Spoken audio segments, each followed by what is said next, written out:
Hey guys, I'm a history professor at Austin Community College in Austin, Texas. And I was sitting around today thinking about why. Meaning, why did I choose to make my profession that of teaching history? Surely it was for the money. I knew I'd get incredible gifts. Thanks a latte for being an awesome teacher. Was that punny enough for me to dedicate my life to education? Surely it was for the fame. What was it? My answer is that I like to spend time with interesting people, even if they're dead. If I could snap my fingers and bring them back to life, I would love to have a drink with any of my country's founding fathers. Benjamin Franklin never said that beer is proof that God loves us and wants us to be happy, but he absolutely praised the miracles of wine.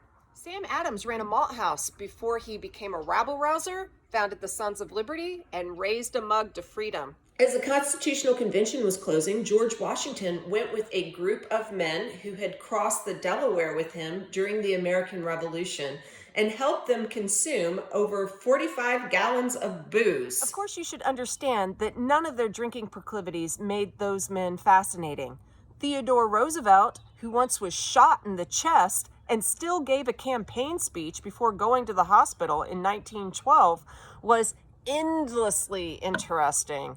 And that dude preferred coffee over anything with alcohol. If I could have a party with people from the past, I'd invite women like Fannie Lou Hamer, who's a major civil rights activist, or Victoria Woodhull, who was the first American woman to run for the presidency, and, even more important to me, the first American woman, along with her sister, to open her own stock brokerage firm. There's so many giants who capture my interest, like Abraham Lincoln or Frederick Douglass or Juana Parker, or Andrew Carnegie. or Marlene Dietrich, a German actress who refused to work for the Nazis, became an American citizen and spied during World War II. If we could have a party with people from the past, we could pack out the Biltmore with people I would never tire of talking to. Even the monsters of history are here's fascinating. another reason to love my preferred academic discipline. Looking at the past has always made me more grateful for the present. This is an amazing time to be alive, despite any problems that we have as a country. When my grandparents were born, the life expectancy of the average American was under 50 years old. Conflict has always been part of the human story, and war has resulted in the tragic deaths of millions and millions and millions of people. Yet, we live in a time of relative peace. There is more equality in our society than there has ever been. When I look at the past, I can see all of the great treasures that exist now in the present. When I look at my students, I'm reminded of all the promise that exists in the future. Unfortunately, lately, I've been seeing a lot of articles like this, which focus on the deteriorating mental health of the young.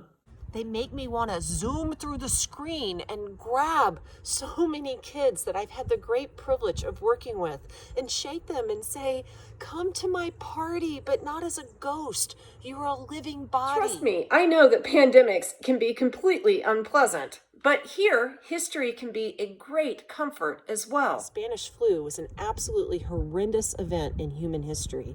And yet,